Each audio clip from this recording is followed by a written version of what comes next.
finaliza a argumentação dele, com a parte 3.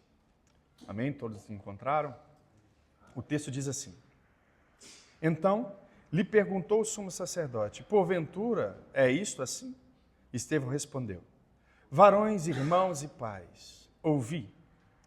O Deus da glória apareceu a Abraão, nosso pai, quando este estava na Mesopotâmia, antes de habitar em Harã.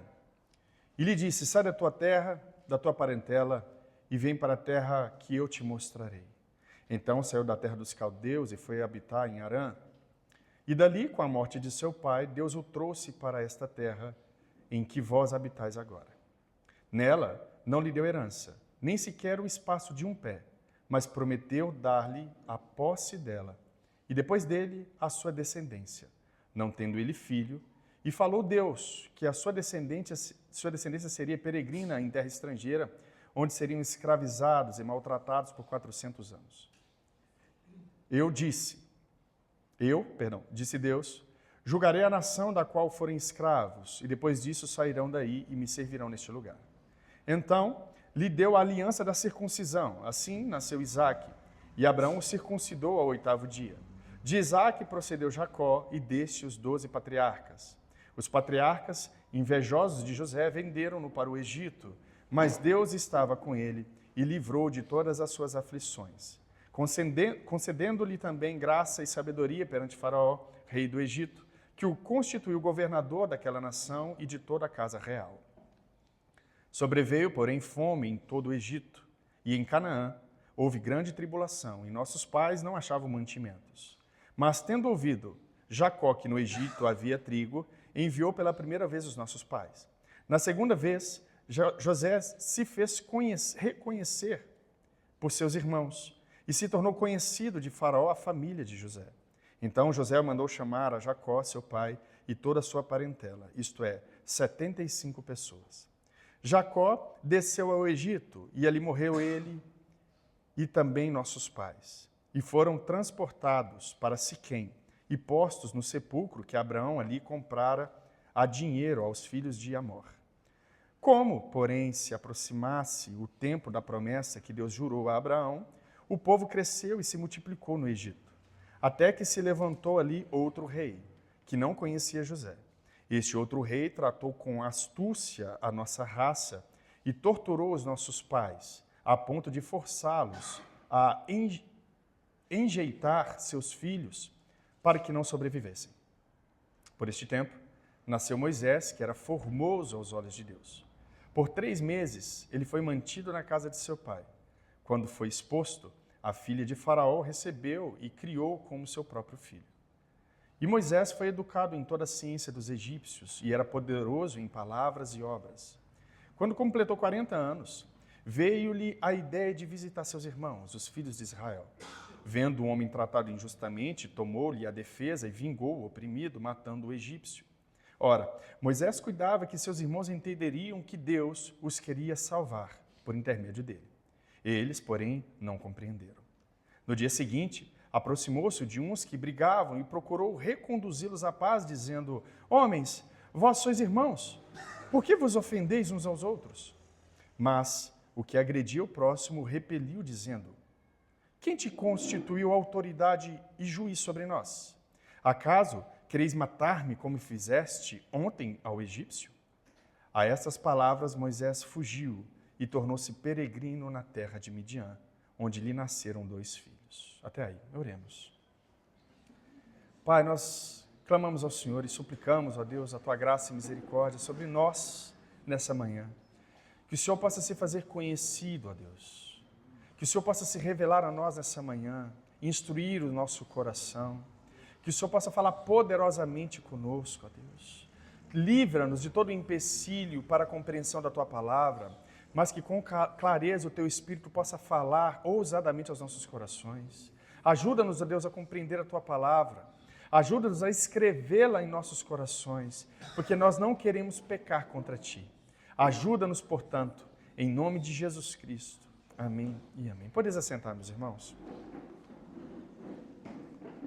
Um texto longo, dada a circunstância em que Estevão é colocado, Hoje nós vamos ver 3 pontos de sua argumentação inicial. Nós vamos ver o seu início com Abraão, posteriormente com José e por fim com Moisés. Eu vou fazer uma breve recapitulação para que você compreenda até o ponto em que nós chegamos. Estevão, ele está fazendo grandes sinais e prodígios e ele entra em confronto com algumas pessoas, alguns mestres de uma determinada sinagoga. E ao ser confrontado, essas pessoas não resistem à sabedoria e ao espírito que na qual Estevão falava. Então Estevão ele é preso por falsas testemunhas. Começam a falar a respeito de Estevão, a distorcer as palavras deste, e este é levado até o sinédrio para ser interrogado. Estevão, um homem justo e bom, que fazia grandes sinais e prodígios, era poderoso em palavras e ninguém conseguia resistir ao espírito que na qual ele falava.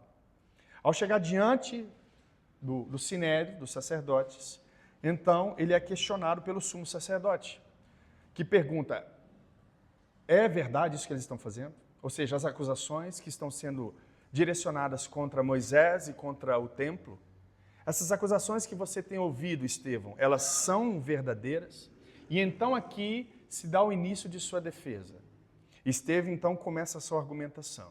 E aqui mais uma vez eu chamo a sua atenção para o extremo respeito que Estevão tem com autoridades ainda que corruptas. Ele começa dizendo: varões, irmãos e pais. Isso me assusta muito, eu já falei para os irmãos em outras oportunidades, que esse espírito de brandura, ele chama a minha atenção. Por quê? Porque não é o que eu faria se fosse eu. Aí eu percebo que eu tenho que mudar muito a minha forma de falar, de conversar. Estevão aqui ele tem um profundo respeito pelas autoridades e isso não é um tipo de bajulação. Estevão não precisa disso. Ele não precisa da aprovação dos mestres, dos sacerdotes, ele não precisa disso. Mas ele respeita as autoridades.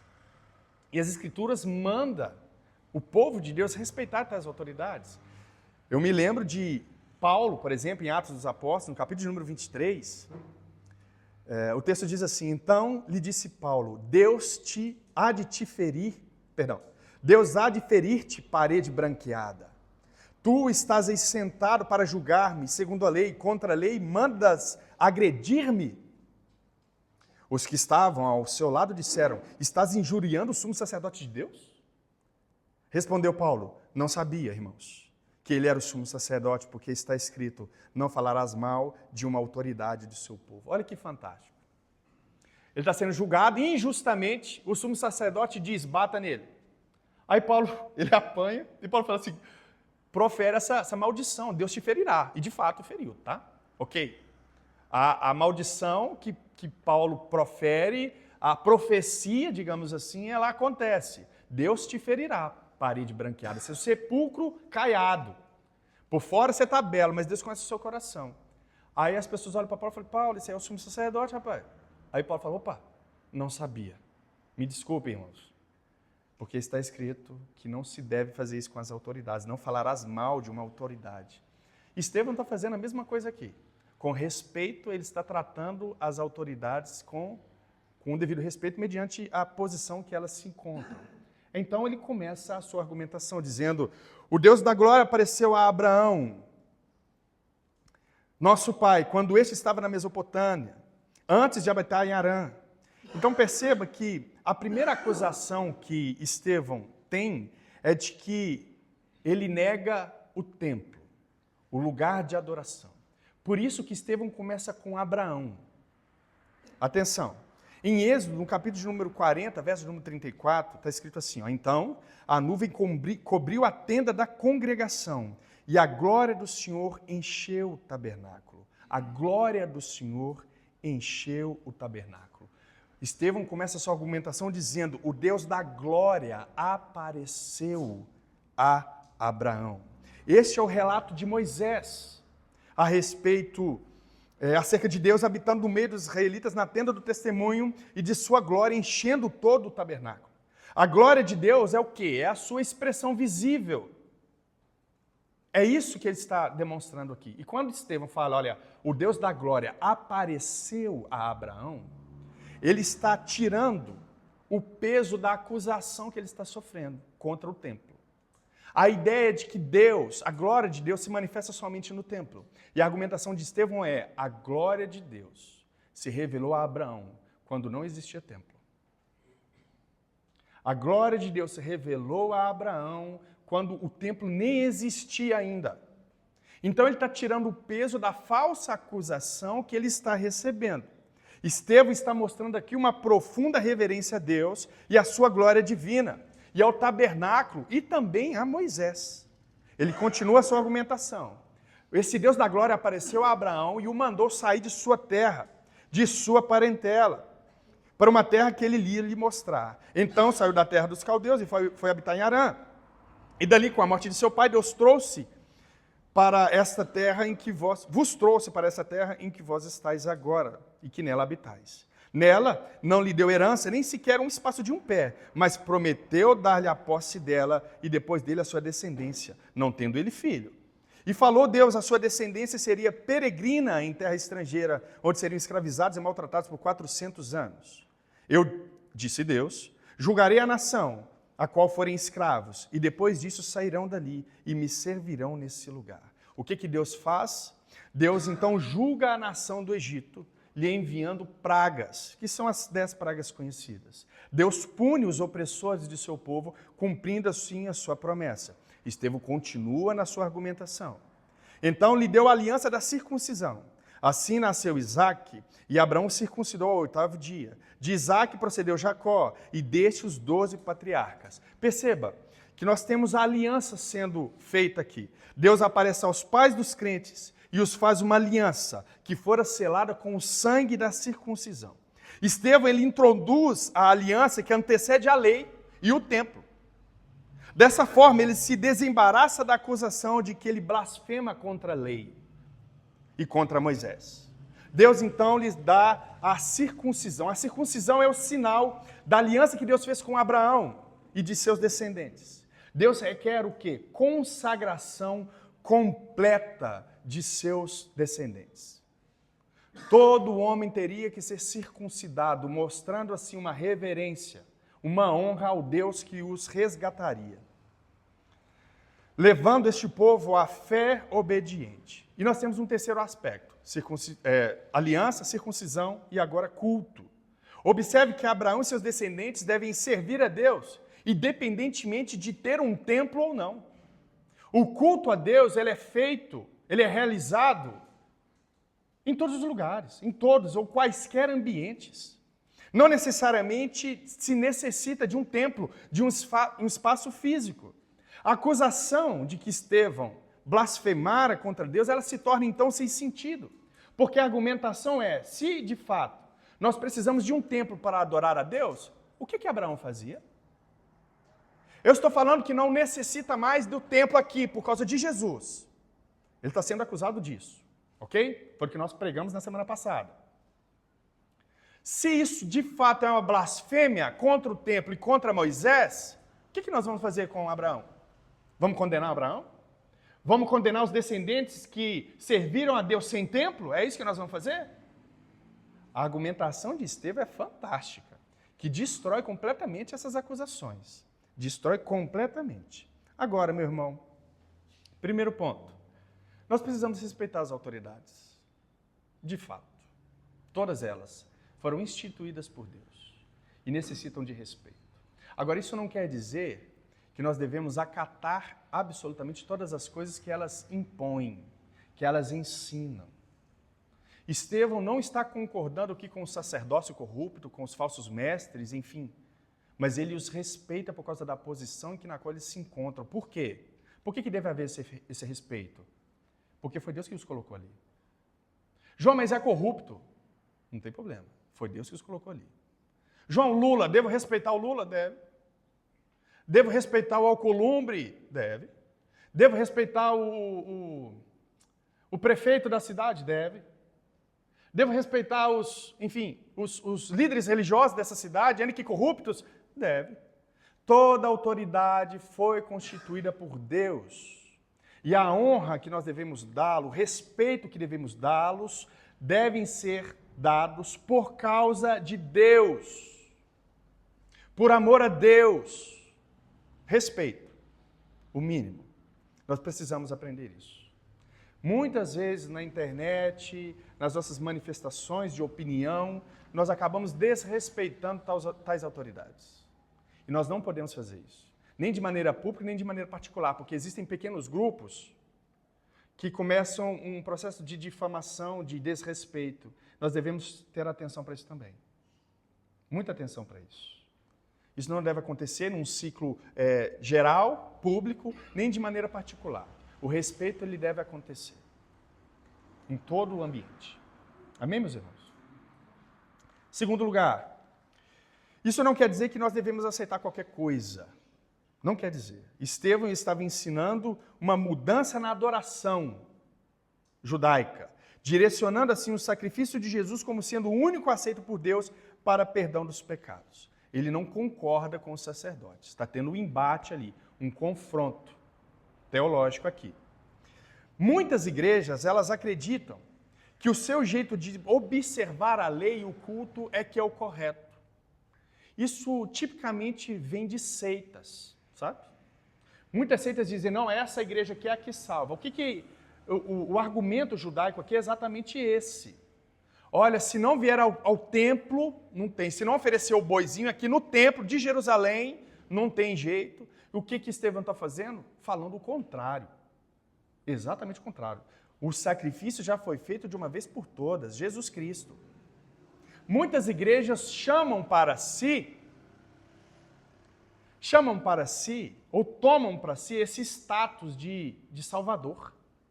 Deixa eu te falar, meu irmão, a Igreja Redenção, nós procuramos pregar a verdade, ensinar a verdade, nós acreditamos que o nosso jeito é legal de congregar, é legal de participar, ele é mais participativo, mas ele não é o único. A nossa igreja ela não salva não, meu irmão.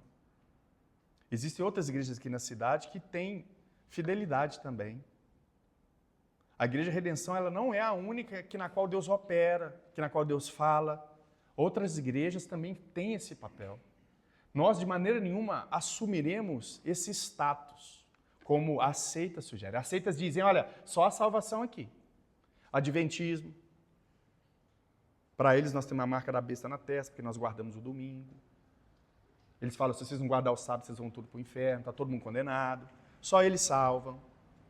Outras seitas falam, olha, se vocês não vierem para cá, não tem salvação. Mormonismo, islamismo, e assim vai. Mas nós não temos esse status, e nem queremos ter, e nem lutaremos para ter. Mas tome cuidado com o que você ouve de igrejas por aí. O evangelismo está acontecendo. É um falso evangelho? Nós acreditamos que sim, mas ele acontece. Então tome cuidado com o que você escuta. Muito cuidado. Como nós devemos lidar com isso, então? É o que Jesus disse. Os verdadeiros adoradores adorarão o Pai em espírito e em verdade. É o que ele diz à mulher samaritana. Não aqui no Monte Gerizim, nem em Jerusalém. Não existe um espaço, um lugar físico para se adorar a Deus. Chegará um tempo, e já chegou, em que os verdadeiros adoradores adorarão o Pai em espírito e em verdade. E adorar a Deus em espírito e em verdade só acontece pelo intermédio do Filho, Jesus Cristo. Qualquer igreja que nega o Filho como divino, não é esse o caminho, não é a verdadeira adoração. Não interessa o que eles venham falar depois ou argumentar.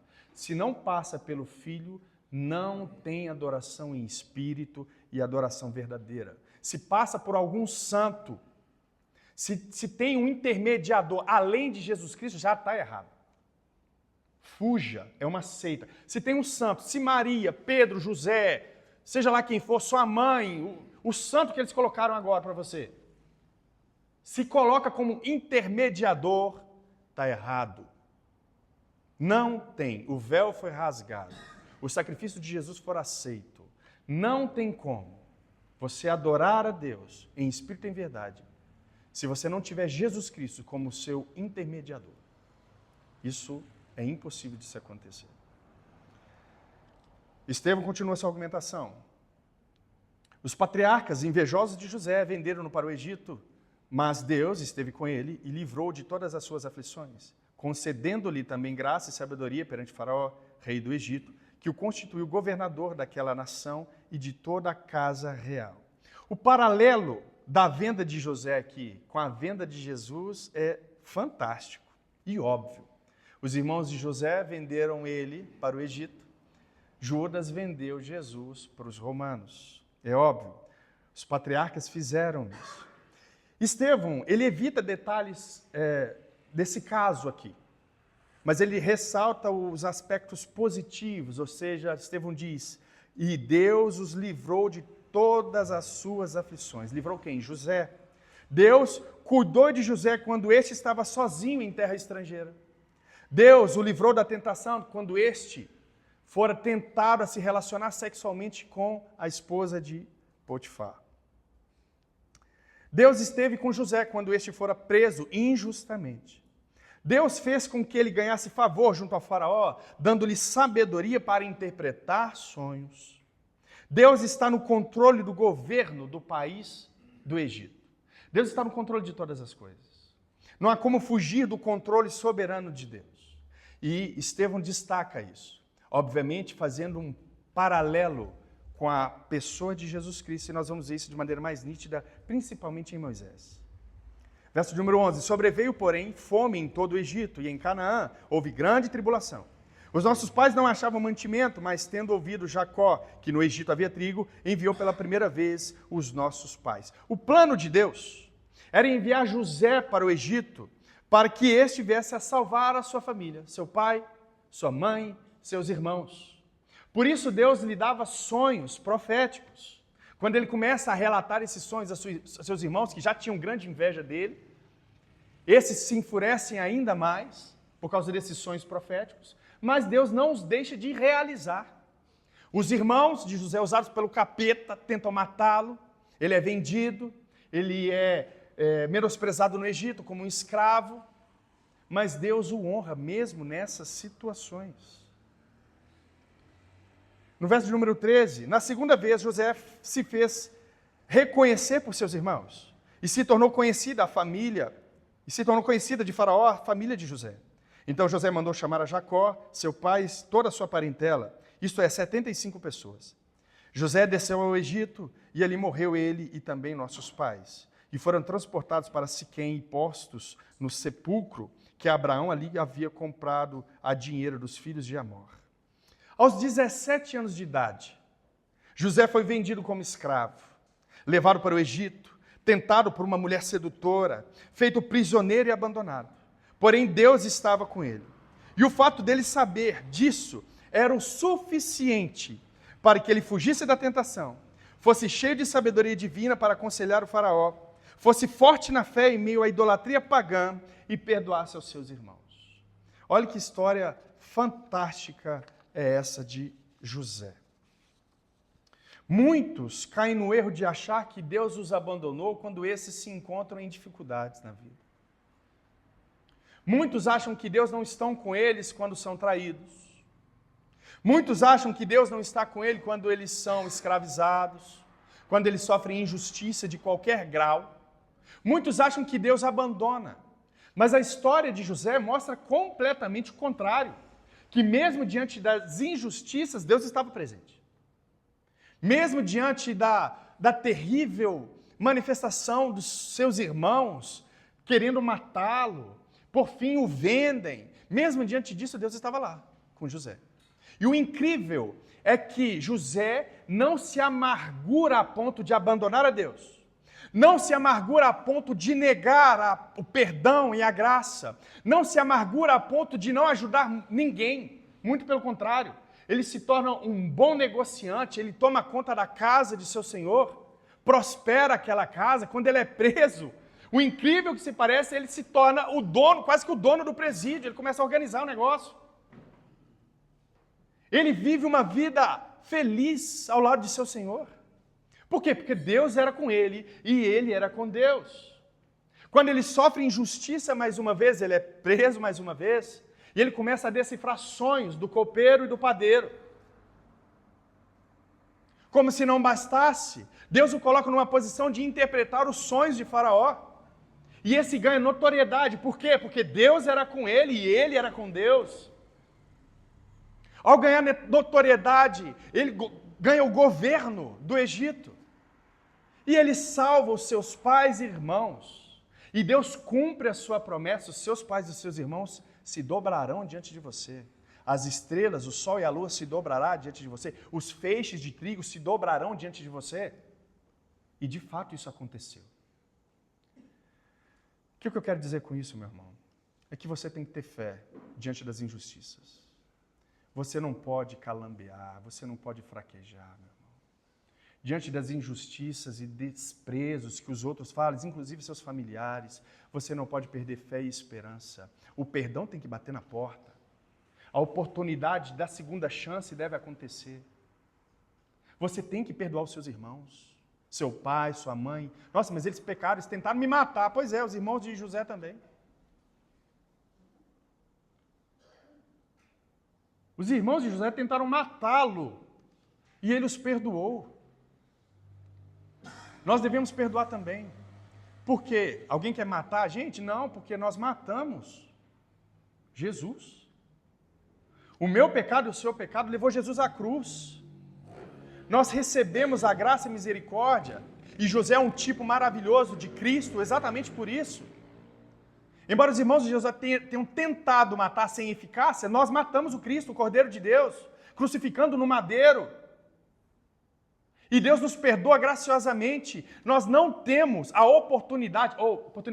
nós não temos a opção de não perdoar. Não existe a opção de não perdoar. Aquele que nasceu de novo, aquele que tem Cristo, luta para perdoar. Não estou falando que é fácil. Olha só. Me interprete bem, meu irmão. Não estou falando que é fácil. Existem casos complexos. Existem casos que envolvem crime, prisão. Olha só, meu irmão. Eu estou dizendo que não é uma opção você não perdoar. Você tem que liberar perdão. Tem que liberar.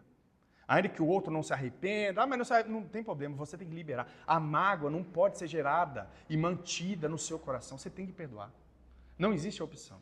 Sei que é difícil, sei que é um caminho, um trabalho a se realizar no nossos corações, não é fácil para mim perdoar também não. Não é fácil conviver com pessoas que falam mal de mim, você acha que é fácil? Você acha que é fácil para mim amar quem fala mal de mim? Não é fácil, mas tem que perdoar, tem que se relacionar, tem que amar. Por quê? Porque foi essa disposição que Deus colocou nos nossos corações. Ele quer e deseja que isso aconteça. Por quê? Porque Ele faz a mesma coisa. E Ele quer que a gente seja semelhante a Ele. Se Ele perdoou, quem sou eu para não perdoar, irmão? Se Ele me perdoou o meu pecado que o levou à morte, quem sou eu para não perdoar? Eu tenho que perdoar. Assim como José. E nós temos que nos lembrar que mesmo diante dessas injustiças, mesmo diante das prisões que talvez você se encontra, mesmo diante disso tudo, nós temos que nos lembrar que nós somos mais que vencedores. Ainda que você esteja preso, saiba, você é mais que vencedor em Jesus Cristo, meu irmão. Jesus, Ele venceu. Ele venceu, e isso basta. João, eu estou preso aqui na pobreza. Não tem problema não, Jesus venceu. Eu não consigo abrir minha empresa. Não tem problema não, Jesus venceu. Eu não posso ficar agarrado. João, eu não arrumei uma esposa. Não tem problema não, Jesus venceu. Meu casamento não é perfeito. Não tem problema não, Jesus venceu. Continua lutando aí. João, meu filho, minha filha, não tem problema não, Jesus venceu. Continua orando. Eu não posso desistir das atividades cristãs, irmão. Não tem como desvencilhar o eu cristão do eu não cristão. Eu continuo porque Jesus venceu. Portanto, esses empecilhos, essas tristezas, não podem nos parar. Não parou José. Não parou os profetas. Não parou Jesus. E não pode nos parar porque nós temos o seu Espírito. Verso 17. Como, porém, se aproximasse o tempo da promessa que Deus jurou a Abraão, o povo cresceu e se multiplicou no Egito, até que se levantou ali outro rei que não conhecia José. Este outro rei tratou com astúcia a nossa raça e os torturou, os nossos pais, a ponto de forçá-los a rejeitar os seus filhos para que não sobrevivessem. O tempo desse novo rei e da história de José é um tempo de aproximadamente 200 anos. José morre, ele é enterrado na caverna de Macpela, quando ele sai do Egito, né? Perdão. E há um gap de tempo entre as dinastias de 200 anos. A primeira geração do sucessor do faraó, depois da morte de José, ainda se lembrava dos feitos de José e preservava ainda suas gerações. Mas a segunda geração já não mais, um espaço de tempo de 200 anos. Esse faraó já não se lembrava mais dos atos de José e nem de sua posteridade, de sua família e dessa descendência, dessa raça. Quando se aproxima o tempo de Deus libertá-los, Deus dá a eles fertilidade, uma fertilidade absurda, a ponto de preocupar o faraó. Este livro de Êxodo vai nos mostrar que ele começa a se preocupar. Esse povo está crescendo muito, daqui a pouco eles tomam o nosso lugar aqui. Então o que eles fazem? Começam a matar as crianças.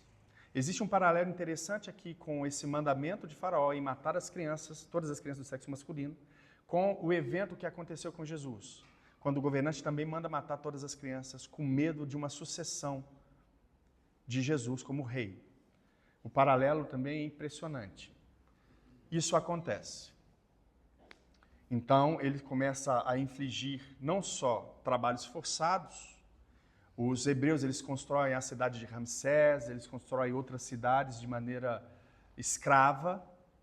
Eles são açoitados, são torturados e os seus filhos são mortos, com exceção de Moisés.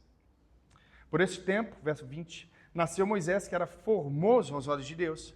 Por 3 meses ele se manteve na casa de seu pai. Quando foi exposto, a filha de Faraó o recebeu, o recolheu e criou como seu próprio filho.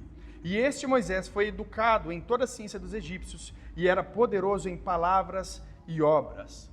Uma curiosidade aqui é que no texto hebraico, quando o texto vai dizer que Moisés ele era formoso aos olhos de Deus, isso aqui é uma forma idiomática de dizer que Moisés ele era extremamente belo. Ele realmente não era uma criança comum. Ele não nasceu como eu e você, não, irmão, com cara de joelho.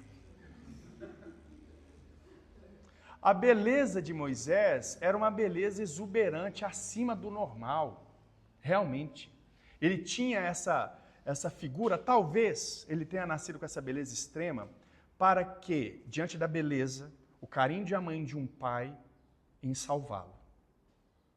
Eles preservam Moisés por 3 meses. Ele era muito belo. Eles tiveram, obviamente que todas as mães tiveram isso também, esse sentimento, mas isso impediu com que os pais de Moisés os matassem no rio. E por 3 meses eles cuidam ali de Moisés, porque ele era muito belo, formoso. E eles colocam ele num cesto e colocam betume, enfim, e deixam ele no rio a fim de chegar até a filha de Faraó, e ele é criado lá. Nós vemos a providência de Deus nisso, protegendo Moisés. Assim como aprove a Deus proteger o seu filho Jesus da matança que lhe foi infligida também. O texto também vai dizer uma outra curiosidade. Vai dizer que Moisés, ele era poderoso em palavras e obras. Qual que é a curiosidade aqui? A curiosidade é que quando Deus chama Moisés e começa a conversar com ele diante da sarça ali, né? Moisés tem uma desculpa para Deus. Moisés fala, olha, eu sou duro de palavras e de língua, eu não vou conseguir cumprir essa missão, não. Olha só que interessante. Moisés, alguns vão dizer, não, é porque Moisés era gago, Moisés tinha dificuldade na fala, só que não era isso. Moisés, na verdade, está dando uma desculpa para Deus. Moisés não estava querendo assumir a sua vocação de libertador. Moisés cansou. Ele não quer libertar o povo dele.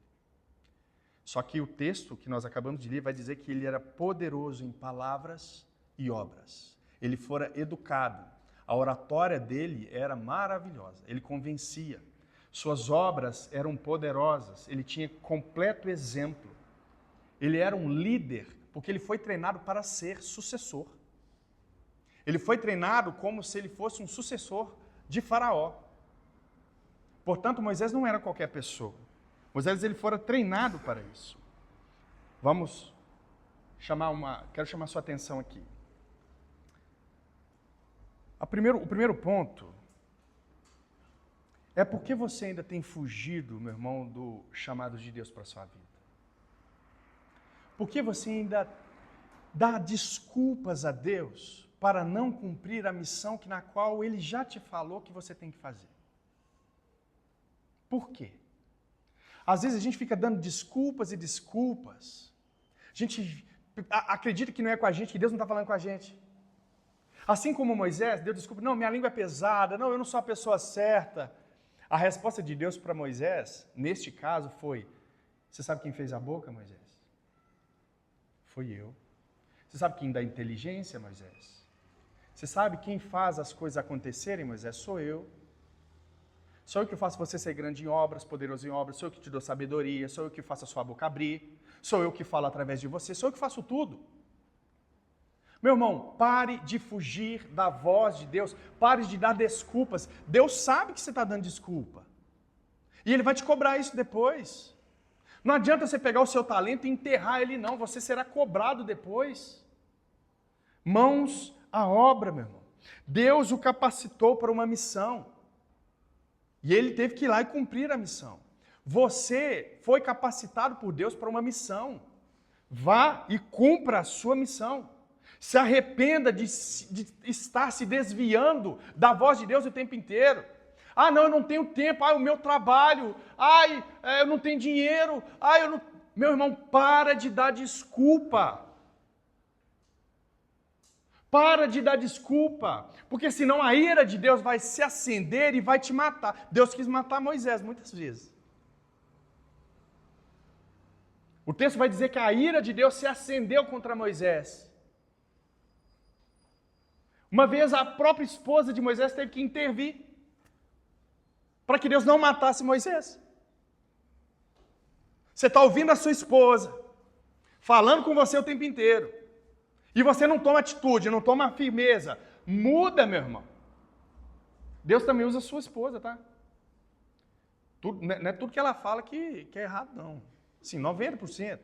Mas esses 10%, brincadeira, tá? Daqui a pouco eu falo que é verdade que eu estou falando. Irmãos, atenção para isso. Atenção. Deus usa muito minha esposa. Eu falei aqui na escola dominical, viu, irmão? Falei aqui que Deus te usa muito. Infelizmente, para apontar os meus pecados, mas usa. Viu? Glória a Deus pela sua vida. Não fuja do seu chamado, não fuja da sua vocação. Ok? Deus tem diversos meios, Deus fala através de muitas circunstâncias. E Deus sabe que você tem fugido, tá? Foge não. Porque quando Deus pega para corrigir um filho, Ele não brinca não. Às vezes Ele faz chorar. Então é melhor obedecer pacificamente, de maneira feliz. Quando você ouvir a voz, vai. Não relute não. Porque senão Ele pode fazer algumas coisinhas que você não vai gostar. Ele corrige e açoita o filho que ama. Cuidado e atenção para isso. Quando completou 40 anos, veio-lhe a ideia de visitar os seus irmãos, os filhos de Israel.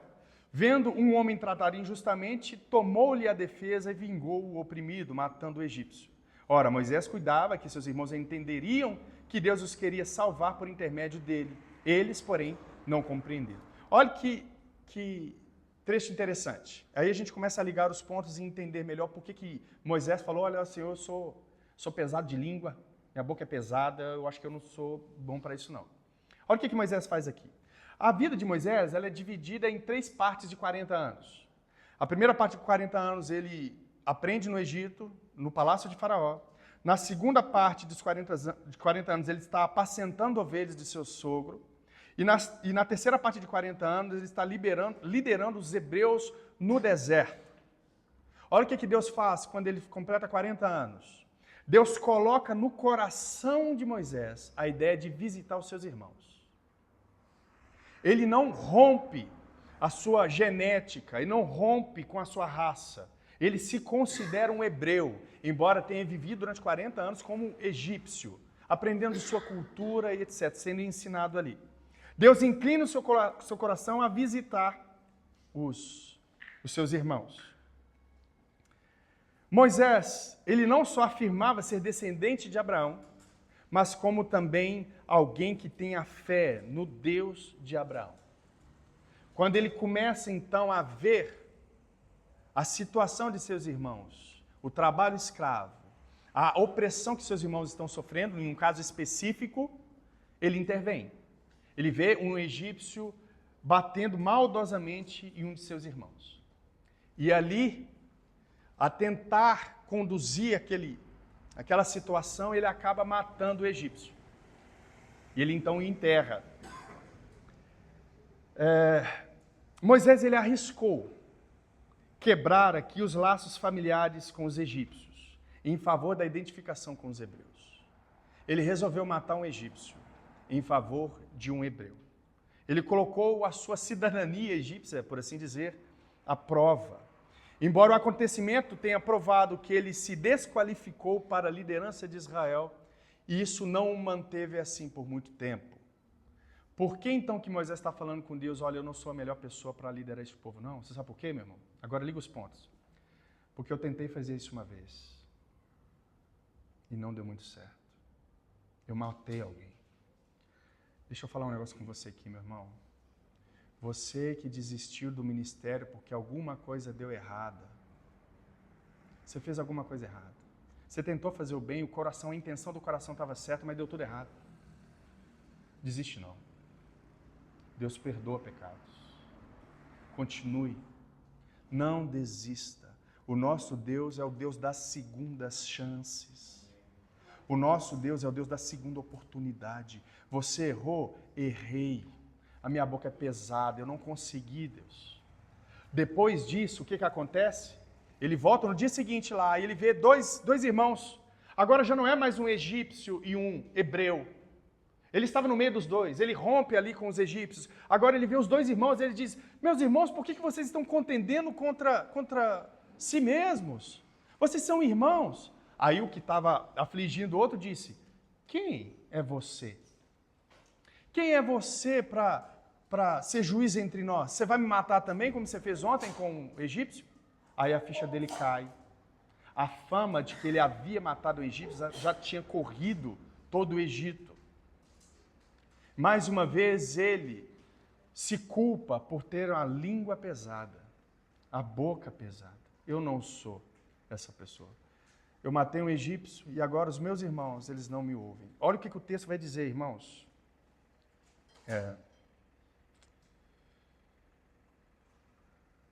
O texto vai dizer que eles não entenderam que Deus estava levantando Moisés para libertá-los. Moisés tinha a ciência de que ele os livraria, os guiaria a uma libertação já lá no Egito. Ele já tinha o coração inclinado para ser um libertador já lá no Egito. O texto vai dizer, segundo Estevão, que Deus guiou o coração dele e que ele já sabia que isso iria acontecer. Isso é interessante notar. No verso de número 26,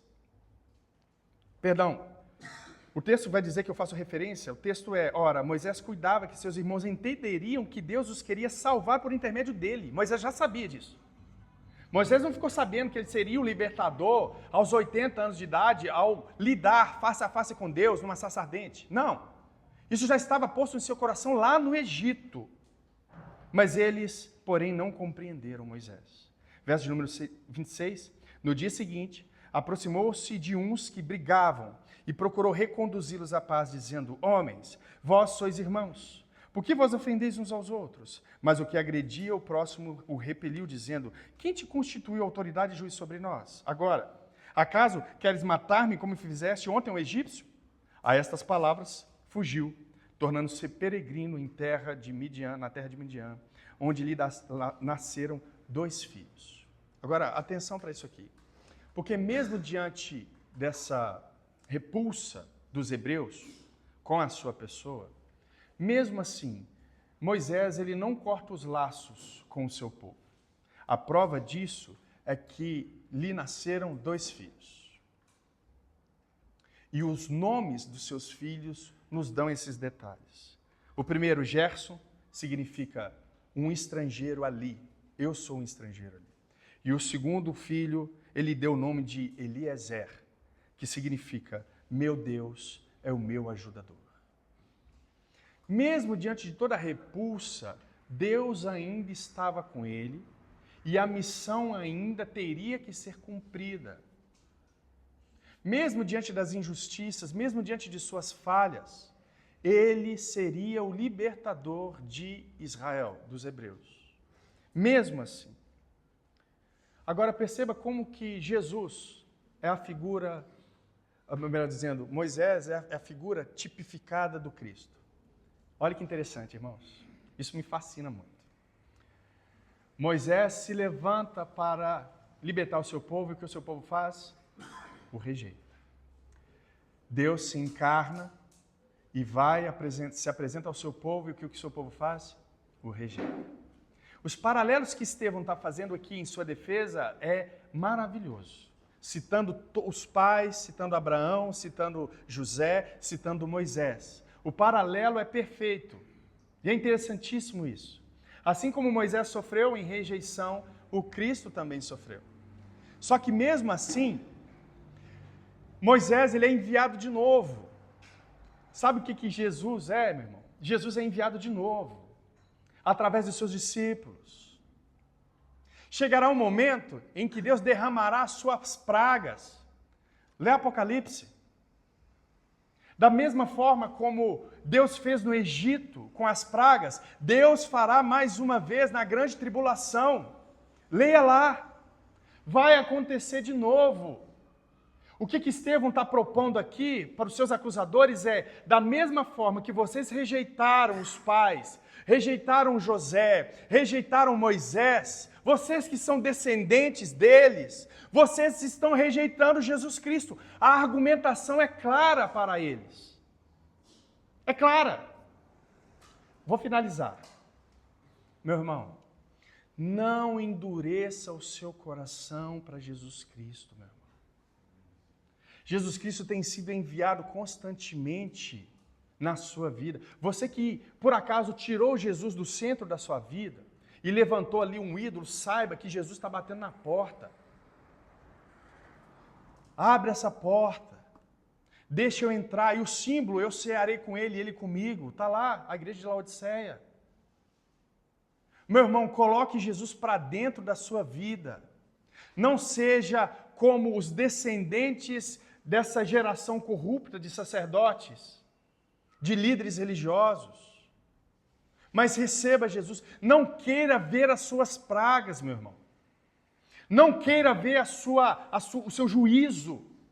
Não queira ver. Jesus é o nosso Senhor.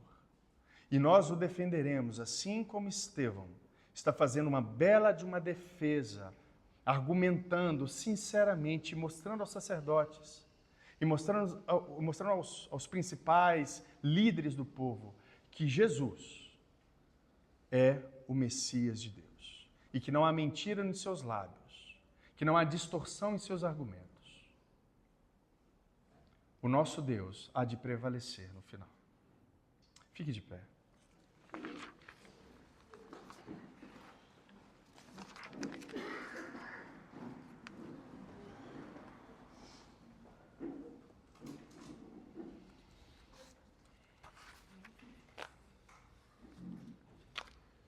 Peça a Deus para te livrar de toda injustiça, mas peça a Deus também fé para perseverar diante dela. Lembre-se do seu chamado, não se esquive dele, porque senão Deus pode pesar a mão sobre você, meu irmão. Lembre-se disso. Feche os seus olhos. Pai, tenha misericórdia de nós, ó Deus. Nos faça, Deus, perseverar no meio das tentações e injustiças, assim como José, assim como Cristo. Nos ajuda, ó Deus, a encontrar a nossa vocação e a cumprir o chamado, assim como Moisés, assim como Cristo.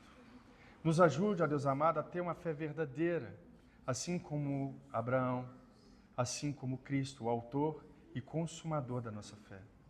Nos ajude, ó Deus, a defender a verdade com ousadia, com vontade, com verdade.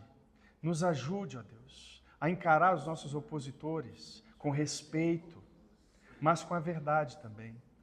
Nos ajude, ó Deus, a viver como o Senhor viveu. Nos ajude a ser como o Senhor foi, como Cristo foi. Nos ajude, em nome de Jesus, diante dos nossos inimigos, tratá-los com respeito, porém com verdade. Nos ajude a batalhar essa batalha da fé com ousadia. Nos ajude, ó Deus, e nos enche do Teu Espírito. Nos faça como Estevão, cheio de sabedoria e poder do Espírito. Em nome de Jesus. Amém.